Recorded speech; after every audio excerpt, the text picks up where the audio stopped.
దేవుని నామానికి మహిమ కలుగును గాక. ఆ దేవాది దేవునికి వందనాలు. అలాగే సేవకులందరికీ కూడా నా వందనాలు. ఇక్కడ ఉన్న వాళ్ళందరికీ కూడా నా వందనాలు తెలియజేస్తున్నాను. మరి యేసుక్రీస్తు వారు సిలువలో పలుకబడిన 4వ మాటగా మత్తయి సువార్త 27వ అధ్యాయము 46వ వచనం చదువుకుందామండి. 45, 46 చదువుతున్నాను.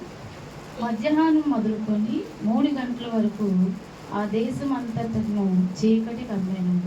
ఇంచుమించు 3 గంటలప్పుడు యేసు ఏలీ ఏలీ లామా సబక్తాని బిగ్గరగా కేకవేశాడు. ఆ మాటకు నా దేవా నా దేవా నన్నెందుకు చెయ్యి విడిచితివని అర్థం. మధ్యాహ్నం మొదలుకొని 3 గంటల వరకు యేసుక్రీస్తు వారు 6 గంటల నుండి 9 గంటల వరకు భారమైన సిలువను మోస్తూ ఆయన శారీరకంగాను మానసికంగాను వేదన చెందుతూ 9 గంటలప్పుడు గెత్సామనే పట్టణం దగ్గర ఆయన సిలువ వేయడం జరిగింది. 9 నుండి 12 గంటల వరకు కూడా ఆయన ఆ సిలువలో వేదన చెందుతున్నారు.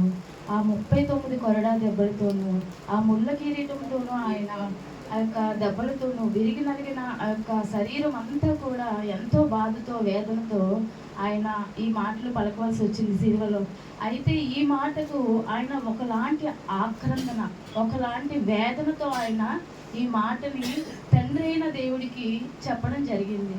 అయితే తండ్రి అయిన దేవుడు ఇక్కడ ఎడబాటు అనేది మనకు కనిపిస్తూ ఉందండి. ఎడబాటు తండ్రి అయిన దేవుడు తన ప్రేమతో ఈ లోకానికి ఆయన్ని పంపించి ఉన్నాడండి. యోహాను సువార్త 3వ అధ్యాయము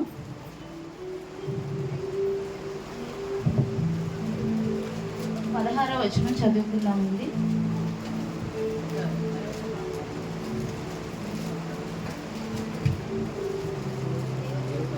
దేవుడు 3వ అధ్యాయము 16వ వచనం.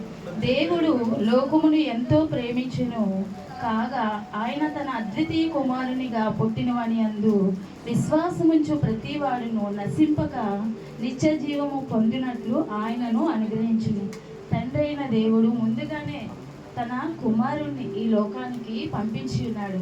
ఆయన పంపించిన విధం మనందరికీ కూడా రక్షణ, మనలో పాపంలో నుంచి శాపంలో నుంచి మనల్ని విడుదల కలగడానికి తన తండ్రి అయిన దేవుడు కుమారుని ఈ లోకానికి పంపించి ఆయన రక్షకుడిగా మన మధ్య ఆయన జన్మించడం జరిగింది.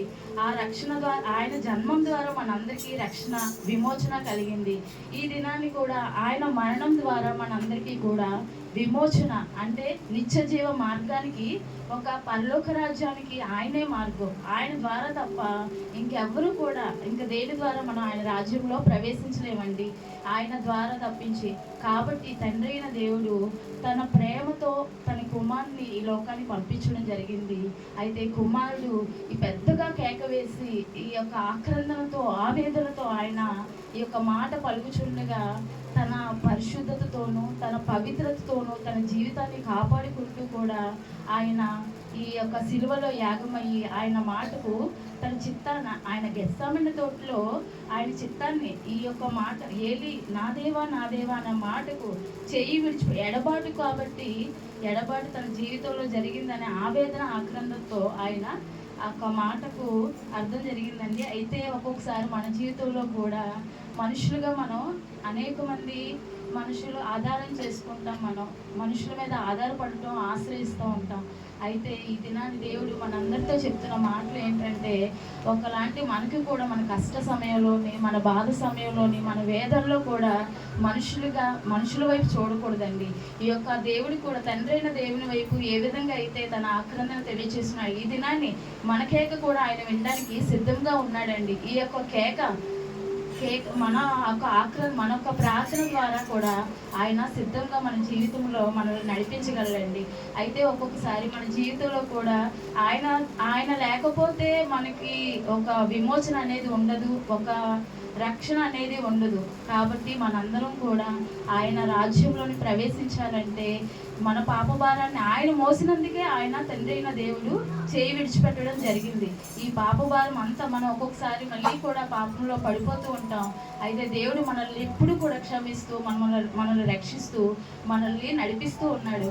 కాబట్టి మనుషులు పై రూపాన్ని చూస్తారు కానీ దేవుడు మన హృదయ రహస్యాల్ని ఎరిగిన దేవుడు. కాబట్టి మనందరం కూడా ఆయనకు మొరుపెట్టినట్లయితే, కష్ట సమయంలో మన బాధలో ఆయనకు మొరుపెట్టినట్లయితే ఆయనే నీకు ఆశ్రయంగాను, ఆయనే నీకు రక్షణగా, నీకు అండగా, తోడుగా, నీడగా ఉంటాడండి.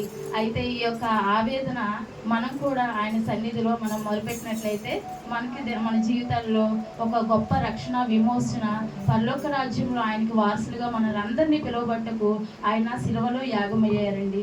దేవుడిచ్చిన ఈ వాక్యాన్ని దేవుడు దీవించును గాక.